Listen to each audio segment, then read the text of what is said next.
Aloha, everyone, and thank you for joining us today.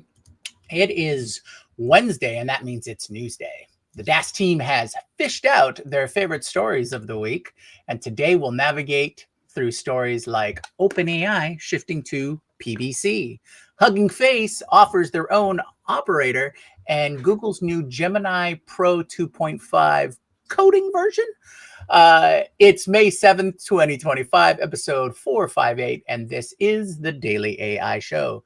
Thank you, everyone, for joining the live stream, and to all of you who are watching later. Today, I'm joined by Beth and Andy, and I'm Jyunmi. If you haven't already, please like, subscribe, and join the discussion at thedailyAIshow.com. Okay, let's start off with a quick one. Andy, tell us about Google's latest version of Gemini Pro 2.5. It just dropped yesterday, and it was supposed to wait until Google I/O, which is the big event that's just coming a couple of weeks from now. But they dropped it yesterday, and it made a big splash. And wow, in one day, it's jumped. Well, let's first stop and say Gemini 2.5 Pro, which was released a few months ago, that has been, lauded in many ways as one of the best models out there. And Google is really hitting the marks now. They are moving forward on lots of fronts, and this is their flagship model. But they just released an update to it, which is dated May 6th, and that one has an incredible advance in performance. And why is this relevant? Because the advance in performance is largely around its coding capabilities. Now, many of the frontier models, setting aside the reasoning models for a moment, which has a very different kind of, it's sort of more agentic kind of approach to things. Many of the frontier models have distinguished themselves by being able to generate code. And there's this whole thing called vibe coding, which is leveraging the ability of these frontier models to do that, to actually design, architect, and implement a full set code base, full stack, and these models are capable of doing that. Probably the most important of them to date has been Claude 3.7 Sonnet, which is underneath a number of the coding platforms. There's another big piece of news that we'll talk about, which is that OpenAI just agreed to purchase Codium, now called Windsurf, for $3 billion. And why? Because OpenAI didn't have a coding platform like that. And so now they have the reasoning model, O3, and eventually, O4 and O5, I presume. But now they have this coding platform, the number 2 coding platform behind Cursor. Cursor is the major player out there. It's rumored that they purchased Windsurf because Cursor is too expensive. It's like, that's what I heard too. Like, yeah, aren't they worth like $9 billion now or something? That's their valuation. Yeah, it's really, and its user base is much larger, and most people have been going after that. Well, now Codium / Windsurf, which didn't have the cash that Cursor has been able to raise because they're not the leader, they are now backed by one of the big cash engines, which is OpenAI. But anyway, I digress. I need to go back to Google and Gemini 2.5 Pro, and I want to share my screen and show you just what a splash it made. Let me get this up here. And let's see here. No, it's not that one. Oh, that's annoying. Why is it shown? Why isn't my other tab showing there? Well, let's see. I need that one. Give me a second here. I'll get there. I promise. No worries. Let's try this one. What are you seeing? What do I see? There we go. Do you see the? Yeah, there we go. The leaderboard? Do you see the leaderboard now? I see your Slack. Oh, that's no good. Okay. All right. Sorry about that. Stop sharing, Andy. end my screen And share. while you locate that and grab that, I got a quick story. It's about OpenAI's restructuring, right? Good. The longest time they were trying to restructure into a for-profit standard C corp, right? To work that valuation and all that, the fundraising numbers, the VC numbers, and make a go of it that way. But there's been a lot of pushback and a lot of pressure to not allow them to do that. And most notably from Elon Musk, some from Microsoft, a lot of these different players, especially because they have a lot of money, in the mix. But what they're trying to do now is pivot to a PBC, or a public benefit corporation. Now, just a little broad strokes background is a PBC is essentially a corporation that can have other interests than only making money for shareholders. So this allows them a framework to consider public benefit, right? They have to establish what the parameters of that is, and that can be a significant part of their overall mission and goals, which is, ostensibly a good thing, because that's better than just like, only make choices for money. But their whole mission as being a part of their nonprofit arm is benefit to humanity. So how does that really work out? So PBC is probably the happy middle ground that they're able to shift to for their for-profit arm. They're still going to have their two arm system, or their two column system. They will still be governed by their nonprofit board, right? And the mission of that nonprofit board, but their for-profit arm will be a PBC now. How that's let me add to that. Go ahead. Let me add to that. So the major players out there that are involved in this restructuring are Microsoft, which is holding a $14 billion investment in OpenAI and has important interests in whatever OpenAI does to restructure and how that impacts the return on investment that they'll achieve. And so there's some negotiation that's going to have to take place with Microsoft to ensure that, to assure Microsoft that they're going to get their payday out of the new structure. And the other major player who's been an influencer in this whole process is Elon Musk, who, as a competitor with XAI, doesn't like the idea that OpenAI can be a commercial entity out there against its original charter. And Elon Musk's attorney responded to OpenAI's PBC restructuring, saying, "This changes nothing. It's a transparent dodge that fails to address the core issues." So this is all part of the game, and the negotiations will proceed. I'm ready to shift back to 2.5 Pro. Oh, okay, cool, yeah. Let's go. Okay, here we go. So this is the LM Arena leaderboard that you're looking at right now. And this is the web dev part of it. This is the AI coding competition in the LM Arena. And you can see that the previous leaders were Gemini 2.5 Pro Experimental, dated March 2025 at 1273. And then Claude 3.7 Sonnet staying at the top of that leaderboard for a long, long time at 1357. Well, this new update dated May 6th, you see here, jumps ahead by a significant number of points in this arena score.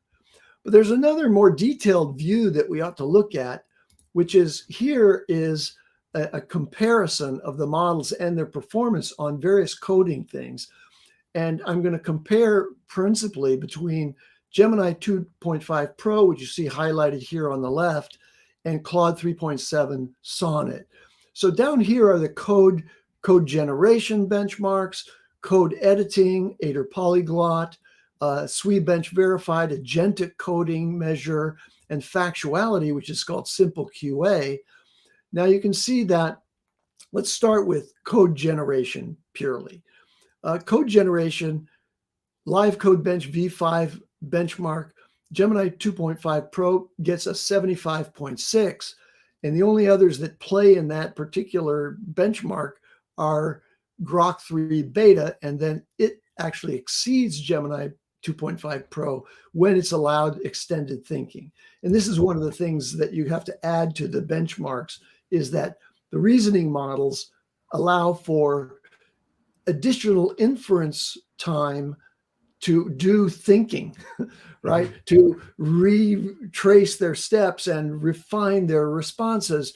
And if you allow that extra token budget, if you will, for compute time inference, then the models will perform better on these benchmarks. So Andy, these numbers, really quick, these numbers, are these like percentages? To just easily determine these, is it out of a point system or a percentage system? It's a grade, meaning that if you answered absolutely everything on the benchmark queries correctly, it would be 100%.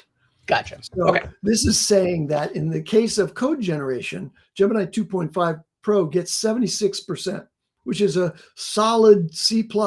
Okay. You might even call it a B in a typical GPA kind of form.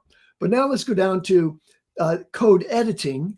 You can see that in code editing, Claude 3.7 Sonnet is at the previous high at 65, and 2.5 Pro jumps up to 76.5. So that's a real advance. However, on agentic coding, notice that 2.5 Pro is only at 63%. It's exceeded by OpenAI 03. Again, agentic requires reasoning, right? So, and then Claude Sonnet 3.7 is at 70.3, still the leader in agentic coding. Gotcha.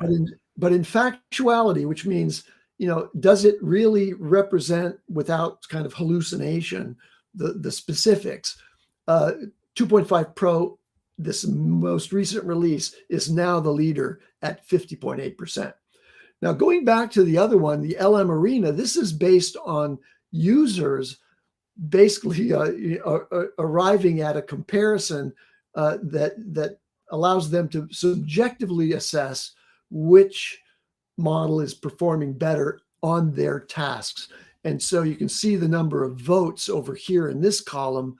This shows that Claude 3.5 Sonnet, not 3.7, but the earlier version, which is underneath a number of coding platforms, probably including Windsurf Codium, has a huge number of votes. Why? Because there's a distribution mechanism for that particular model.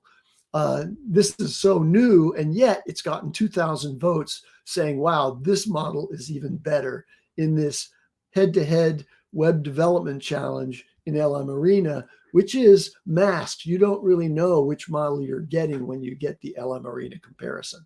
Okay, that's enough for 2.5 Pro. Very impressed. Really looking forward to using 2.5 Pro. It's not currently available except through the API and in the Gemini app. You can use this latest release in the Gemini app, but it's not clear that you can actually go to, and I tried this morning to go into aistudio.google.com and it get access to that one, and it's not there. Oh, okay. I think that's my primary use vector is through the studio, so that'll be interesting. But last point before we jump off, looking back at those benchmarks. So if that's a grade and that's a percentage, so they're still in coding anyways. They're still like D students. Some of them have finally made C students. Gotcha. Okay. Yeah. Cool.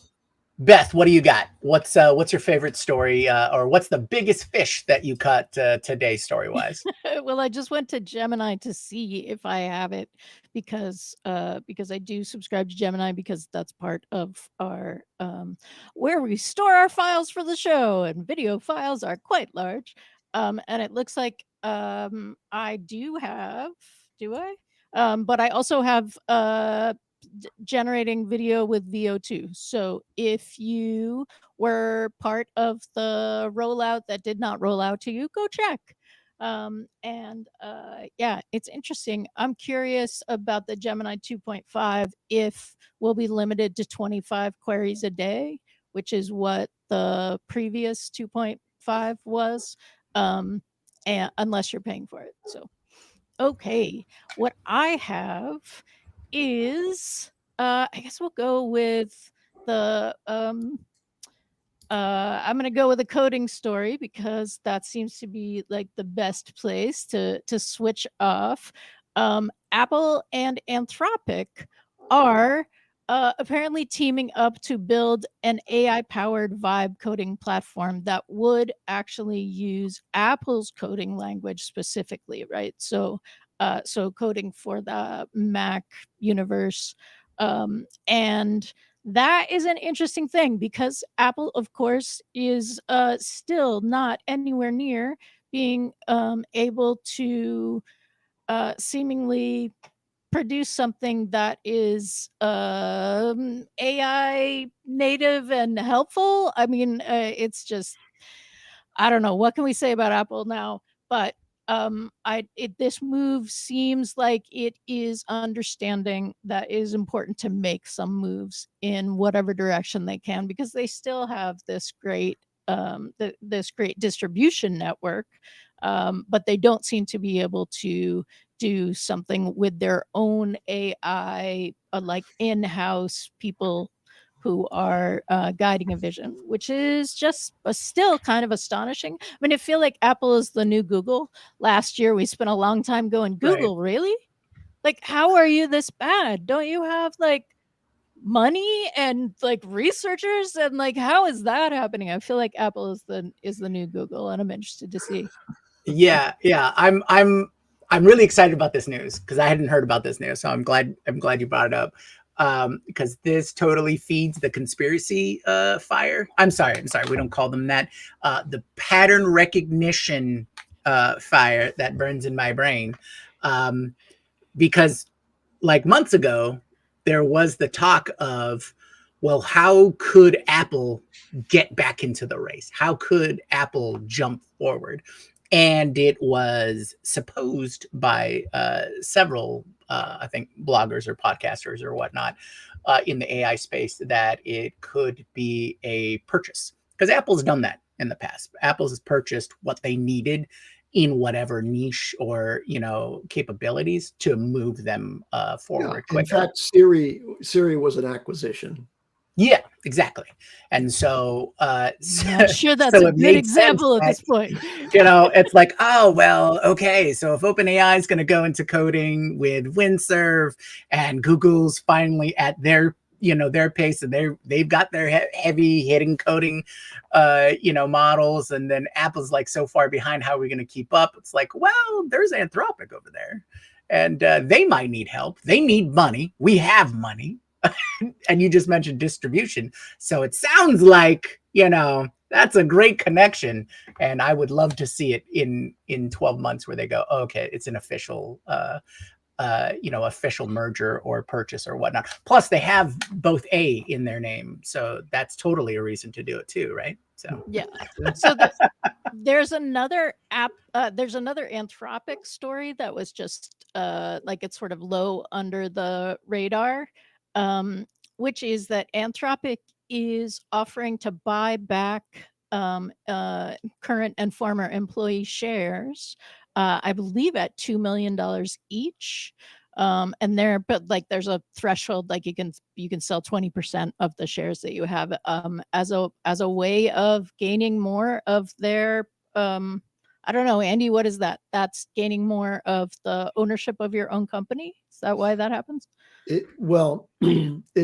It's primarily to give the people who have been working hard for many years a way to monetize when they're not a public company, right? Yeah. If you're working for a public company and you've been granted stock options or other kinds of equity incentives, then you can just sell your shares in the open market. There are some mechanisms for private company shares to be sold and traded out that way. But I think this is a recognition again, limited to a certain small number. It's not going to change the dynamics of the overall corporate ownership of the shareholding. It's just really to let employees get some of the good that they've created. That's my opinion anyway. Nice. So part of why I was asking is, I don't know, maybe people offer to buy these companies every day, right? Why wouldn't you if you had a ton of money? But the juxtaposition of the two stories made me think like, oh, has there not been I don't know, a valuation, or like they need to do something that shows the valuation and maybe buying back some of the stock? This is best speculation if that's not what happens. Yeah, each time Anthropic has raised money, that establishes a new valuation for the company. So I don't know what the most recent round valuation was, but it's big. Anthropic's big. So Apple right now is looking at Anthropic, and so Apple's revamped Xcode will incorporate Anthropic's Claude Sonnet model, and they plan to internally test the system before a public release. I also think that's funny. Like that our things are so insane that you have to say we intend to try to make sure that's going to work before we let anybody have access to it, because this is AI. But they also mention that they are looking at adding Google's Gemini later this year, and alongside an existing partnership with OpenAI. So they're launching, they expect to launch this with Anthropic already integrated, but they're not just in bed with Anthropic. They're looking at diversifying, and they already have some of that relationship. Awesome. Yeah, it's interesting that they'll integrate into Xcode. Maybe we will get a lot more iOS apps. We'll see. Okay. All right. My stories all have a big theme behind it, so I'm not going to get into that too much, but I do want to cover the Hugging Face story that I mentioned early in their show.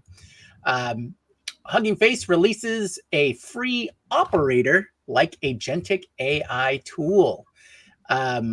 This, to me, is very important because it is always good to see the open source version of anything that we have in the proprietary space, right? So that people have access to it, be able to work on it, build upon it, expand those capabilities, see how it really runs in the real world, and things like that.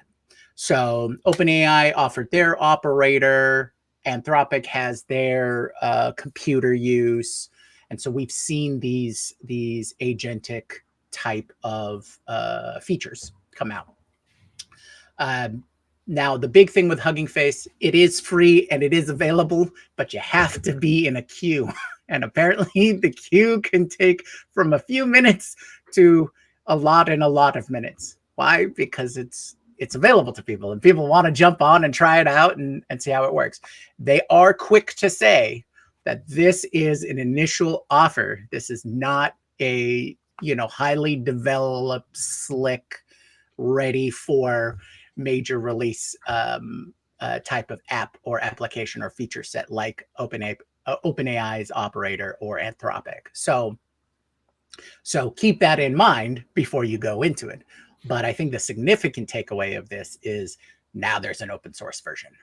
So, all the developers, all the open source developers, jump on that bandwagon, see if we can get into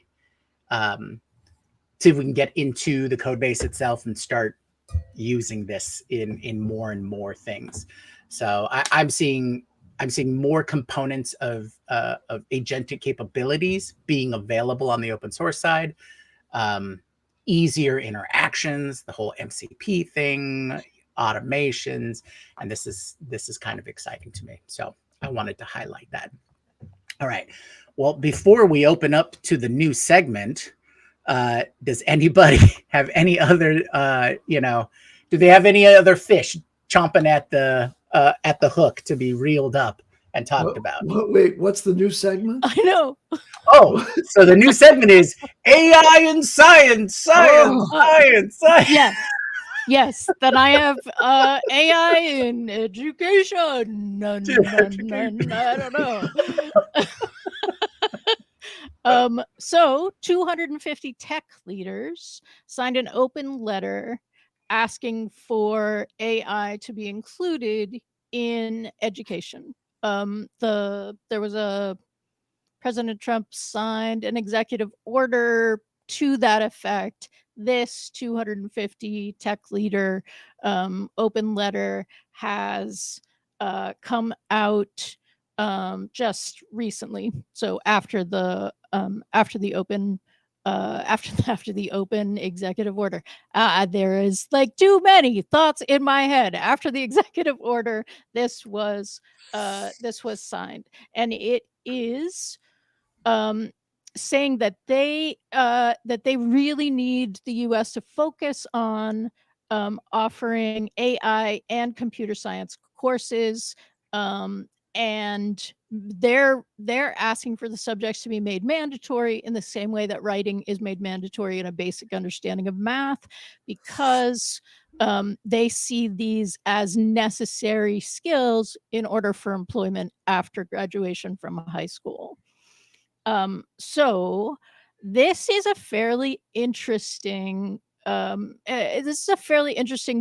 on their part. Of course, publishing an open letter has no like there's no requirement. It's just like a big billboard that says we would like this, but they're saying we would like this as people who are creating the jobs that the people graduating from high school that may want, right? So that's a big piece of it. And they are CEOs from Microsoft, LinkedIn, Adobe, AMD, Indeed, Khan Academy, Airbnb, Dropbox, LinkedIn, Zoom, Uber, and you get the like you have to be this tall to ride this ride kind of room. And it's another sort of crayon on the box that is saying AI skills are going to be really important, and the ability to understand basic computer science skills, computer science concepts, and AI concepts are going to be necessary moving forward. I would love if there were a corresponding thing for job retraining. That is not a part of this, but I feel like what they're looking for is students need to be AI native, right? And they want to make sure that it's part of the education curriculum. And if we get some sort of set education curriculum, like this is what we recommend, these are the fundamentals, the way we have again for math and English, math and writing, then I think maybe we'll be able to map that over to job retraining. That is that story. And damn, I had two stories, but now I will come up with the second one in just a second. You guys talk. What? Let's go on to science. No, I do. I know what the second story is. Okay, go. Google put out a paper, a policy initiative, talking about the need for electrician skills, people who have electrical engineering and electrical things backing it, basically addressing the increased power that is anticipated as AI continues its trajectory, right? So we don't have enough power to source that. We don't have enough people to work in the power of sourcing that. So Google is committing to develop the labor source required to construct new American infrastructure, including training programs for electricians. So this is the first time that I'm seeing one of the major players in this say, you're an adult, we are going to retrain you to be useful in the next thing. And there's lots of comments that could happen about that all around, but I find it exciting that they are stepping up and saying, yeah, we see this, we see the need, we're going to make sure that you can meet it if that's something you're interested in. So the previous story was education in up through high school, and this is adult education. Although I don't know, can you be an electrician as a high school kid? I have no idea. But this is retraining for adults who want to be a part of this. I have a quick comment about the sort of the edict that we will include computer science and AI training in the grade school through, let's call it K through 12. Like how do you get that done? How do you develop the curriculum, and B, train the trainers? I'm skeptical about the ability to do that in a meaningful way in enough time, because what you're doing is you're declaring that it's important to successive generations now that they have fluency around these subjects. But who's ready right now to go into the high school and teach this? Beth, I think you should sign up. And Jyunmi, yeah, you guys, I think you need to get out there and offer your services to the schools that are going to backpedal just for a minute on this education subject because of this skepticism that I have. Who put out this thing? Is this the Department of Education, which doesn't exist anymore? No, it's the billionaires. They need more workers. So they are going to invest and hire trainers to go into these educational institutions. Like my local Main Street Elementary School is going to get a billionaire funded person to come in and teach all the kids there, once a month, once a week. What's going to happen here? It's a valid question, particularly because there were two, I think, schools funded by Zuckerberg outside of LA, maybe. And recently the news came out that they're closing because they don't want to fund it anymore, right? So there is a deep downside to having a school resource or all school resources be kind of at the whim of private tech funders. What I like about it is the recognition of the need and the conversation that I hope starts from this. I agree, Andy. I'm not sure that we're organized enough for this is an AI skill. And I also think education in particular doesn't move that quickly. Like we need new curriculum every 2 months, right? Right. Yeah. Which is why I focus in my training on building resiliency and bringing in the improv skills of, hey, the new reality is this. What having in improv, we call it your deal. In this, we're just calling it like, what is your main interest? How are you identifying what you're aligning with so that you have a sense of where you're going in the new news? Okay. I think that's what I've got. Jyunmi. All right. AI and science. Okay. I'm going to open up with a company called Future House. They are in AI and biology, and it's a Eric Schmidt-backed nonprofit. And their goal is to build the AI scientist, right? So they are previewing a new AI tool for data-driven biology discovery.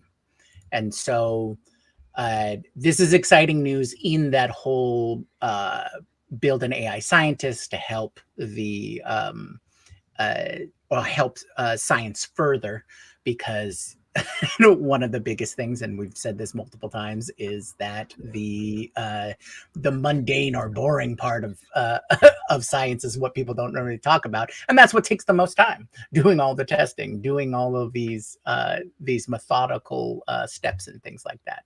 So there's a real quick story, but their new tool that they're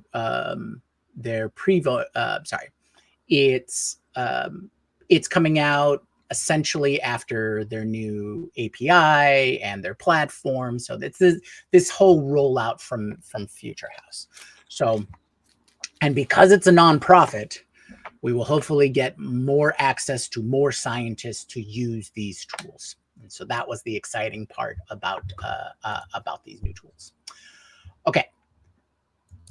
All right. Next is what sounds like the same story that we have talked about once every 2 weeks.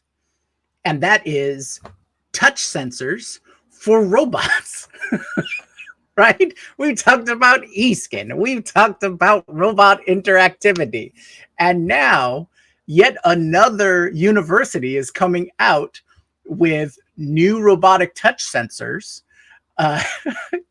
for the embodied AI world. And this is from Northwestern. All right.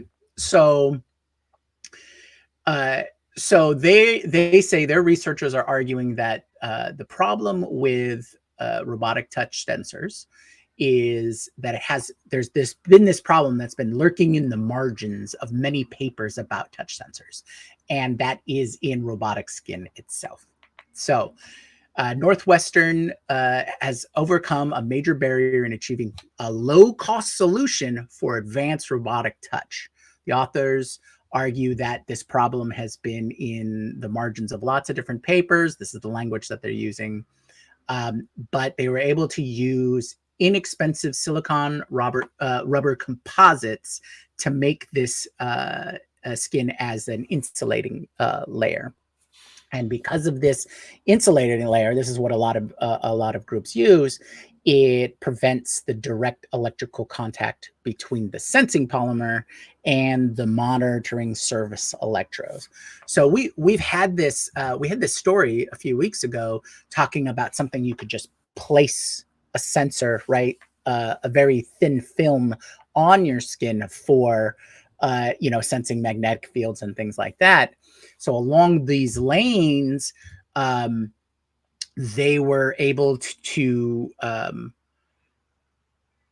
solve for that issue, right? And so as we learn more, this isn't one of those initial papers that says, "Oh, hey, we think we figured out something," but I just wanted to, the reason I brought up this story is because we've got so many touch sensor type stories that seem to be coming across my feed.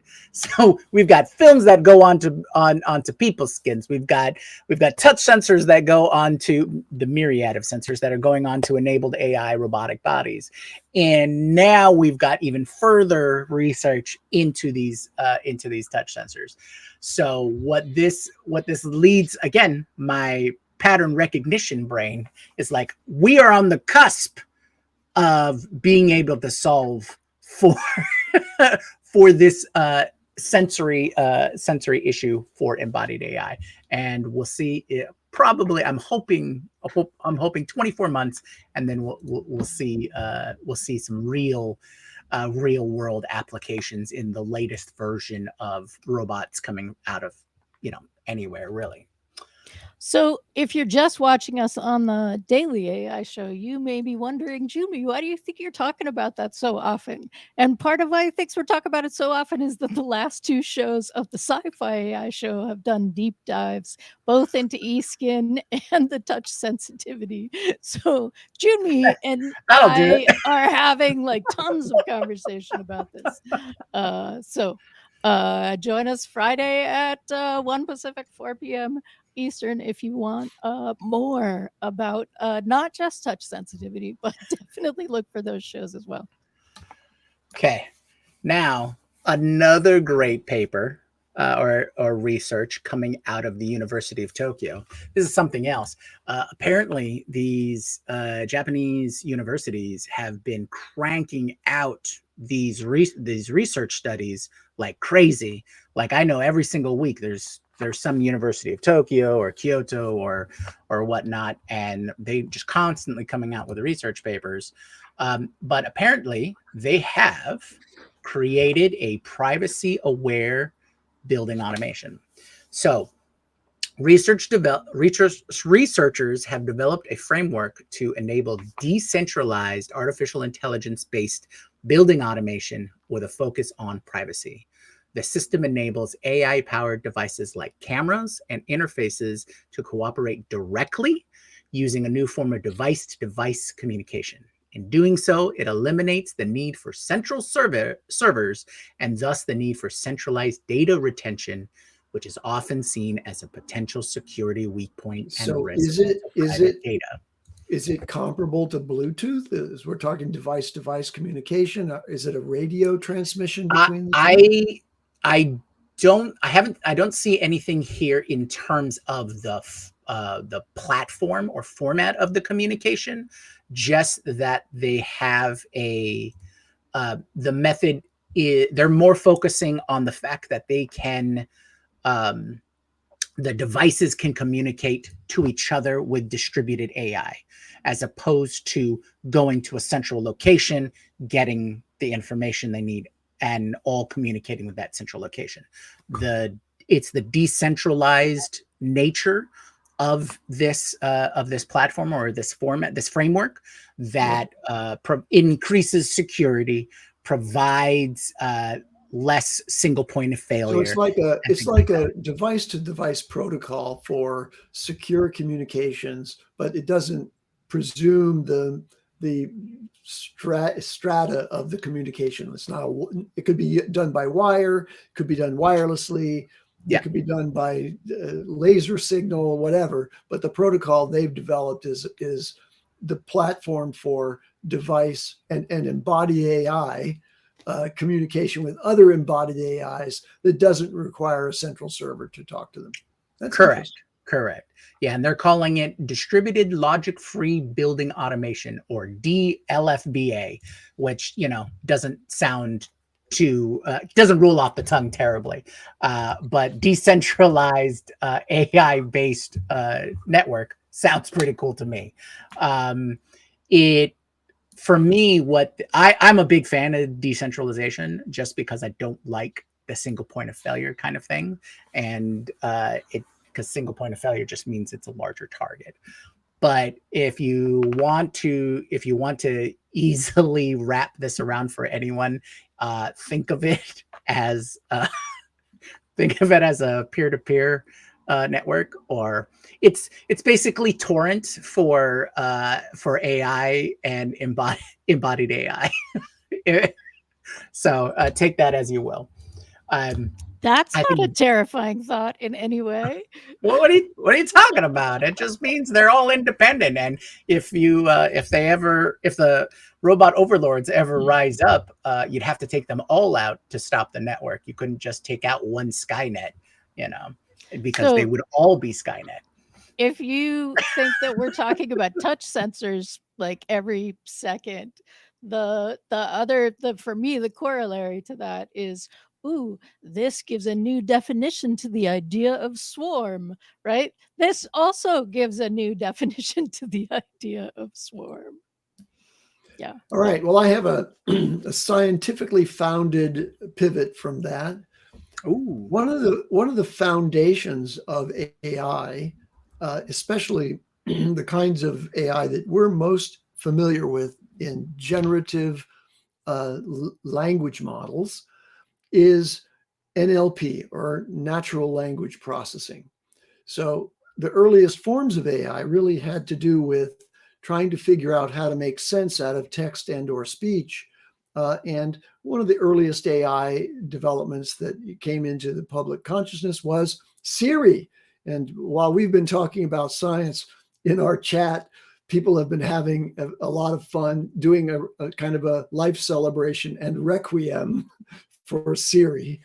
But Siri is an NLP system that is like an older generation of this kind of speech recognition and or text recognition systems that are foundational to how we process AI now. Well, one of the major players in speech recognition and speech generation has been 11 Labs. And 11 Labs is the go-to if you're looking for high quality speech recognition and or speech generation. And there are a number of other players, but 11 Labs has always been the sort of the best option out there. Well, now I'm going to put aside that whole context and talk about Nvidia. Nvidia has been challenged recently because its primary current model of revenue generation is selling the advanced chips that they have designed.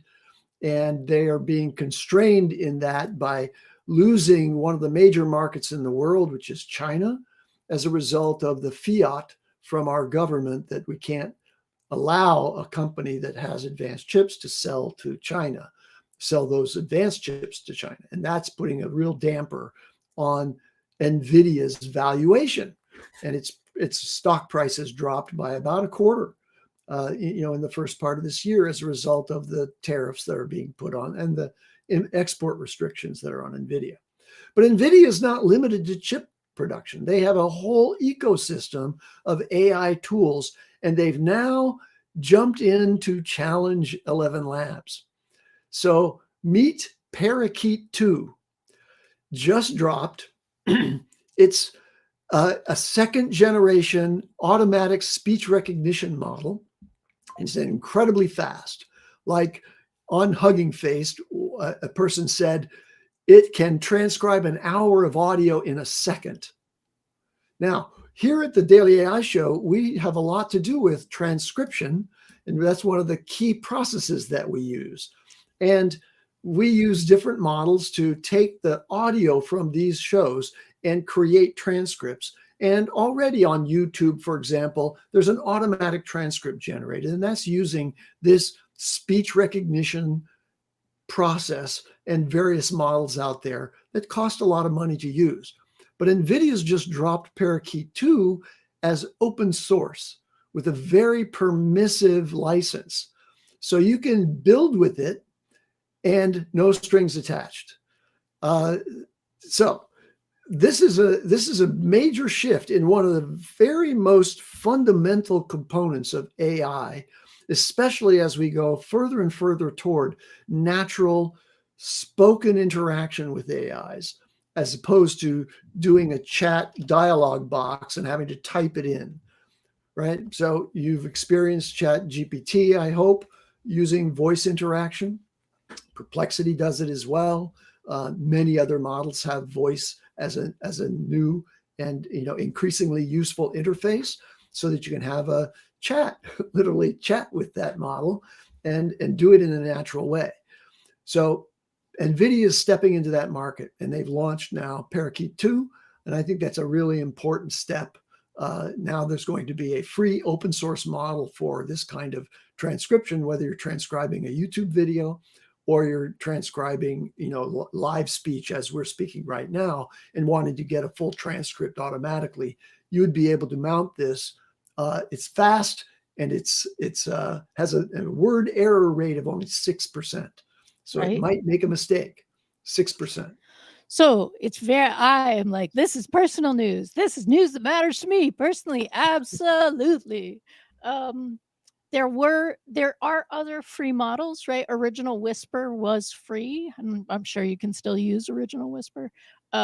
What I found really exciting about this story is that they say that you can transcribe lyrics from listening to songs. So what that says to me is you can potentially have accurate transcription from a not totally pristine audio source, right? If you can pull out the words in the background of music, which we all know that maybe we don't all know, on Zoom, if you're playing music, it thinks you're just making noise. So we're assuming that on some levels the AI doesn't perceive it as music, it just perceives it as background noise. I am very excited to test this with non-pristine recordings, because that will be really exciting. The other thing that it said it does is understand punctuation and capitalization. Now, most transcriptions that get capitalization if it understands what you're saying, right? if you so in the transcription, I've said President Trump several times in today's thing, and I'm terribly sorry, but in our transcription that will be capitalized, right? So understanding basic capitalization isn't super new, but super fast, and the ability to do it with punctuation and the noise in the background is very exciting. Yes. Yeah, I use on my desktop, I use a voice transcriber in order to type in when I don't want to, continue to type. And one of the significant errors that often occurs is it will put a period in an improper place in the spoken word, and then capitalize the next letter when there shouldn't be a period or a capitalization there. So this new model, if it's adopted and has advanced capabilities relative to the system I'm using right now, I can't even remember which one it is that I've used, but it's a voice to text transcriber. That would solve that problem. So I see that as an important step. Yeah, and I'd love to see what its cadence capabilities are. Can it be taught to know that I'm doing a dramatic pause? Right. Know to put an M dash in instead of a period, right, Beth? Hey, I am Gen X. I am dash natively. I do not aid AI. I'm an English major and I believe in M dash. I don't know why there's the two of you are going to start a fight with chat against M dash. There's a whole bunch of non-M dash people in chat, so we'll see if the fire continues to the community Slack channel after today's show. But the one thing about this story that excited me too is I want to know the real-time capabilities, because is this one step closer to having our AI co-host for DAS? It kind of has to be, right? I mean, if you can do an hour in a second, you can do a second in 1/60th of a second. Look at that math happening right here live on whatever. Oh, that's not it. Is it? Oh, look at that bad math happening, because it's got to be 60 times 60. 60 divided by 60. What's math? Forget it. It's just, this is why we need the AI co-host. Hey, AI co-host, would you do math? Do my math for me. There you go. Okay, so good. And then crash and burn. Nope. All right, so I have one last story for today. And this is something that's definitely closer to my heart. Still within the AI science field, but this is a new text to video model coming out of the University of Rochester. Okay, so computer scientists have developed a new AI text to video model that learns real world physics knowledge from time-lapse videos. Okay, so one of the things that gets talked about constantly, right, is the debate versus like large language models and world models. We've heard about the debate that Yann LeCun always has against LLMs and the future of that development for artificial intelligence versus being able to understand the world. So this is in the Yann LeCun side of things, right? So they say that artificial intelligence has been developed to try and understand the real world and to simulate the activities and the events that take place. Their new model, Magic Time, is a step towards AI that could better simulate physical, chemical, and biological or social properties in the world around us. And the way it basically breaks down is they use an open source UNet version of Magic Time. It generates 2-second 512 by 512 pixel clips at 8 frames a second, and an accompanying diffusion transformer architecture that extends it to a 10-second clip. And so they're using that model is used to simulate not only biological metamorphosis, but also buildings undergoing construction or bread baking or all those kinds of things. So what the focus of this text to video model is to identify to identify the world physics at large. So big bold claims talking about physics, biology, chemical processes, all these kinds of things, which I think will be a huge expansion of what AI models and video AI models in general will be to explain and interact with the world. So I'm really hoping that this gets looped into the larger experience. Now, we've also talked about world models in terms of like Runway. So Runway is trying to build their world model as well. That's more of a proprietary setup. I don't know if the techniques are similar or if there's a way to evolve them or merge them, or are they completely different things? I'd love to know more from Runway about the specifics of what they're trying to do with the world model building. So Runway, if you'd like to, talk to us about doing a highly technical breakdown of your world models, please let us know. And you can reach us at the Daily AI Show at gmail.com. Okay, that's my final story. Do you guys have a story that you really want to cover for the day? No? Take us out. We're good. Okay, awesome. All right. So again, thank you everybody for joining us. And thank you everybody who watches this video on VOD later. Please like, subscribe, and if you want to know more or continue the conversation, join us at our community Slack channel, which is Daily AI Show Community.com, and that'll take you directly there. Remember, we have a newsletter, so if you need to catch up over the week or have a little deeper dive into some of the subjects that we talked about, you can sign up for that at thedailyAIshow.com. And we have a couple more days left in the week, so we will be covering AI is entering a new era of experience, and chain of thought evolved. 3 new chains for reasoning in the AI era on Friday. So thank you so much, everybody, and we'll see you tomorrow. Aloha.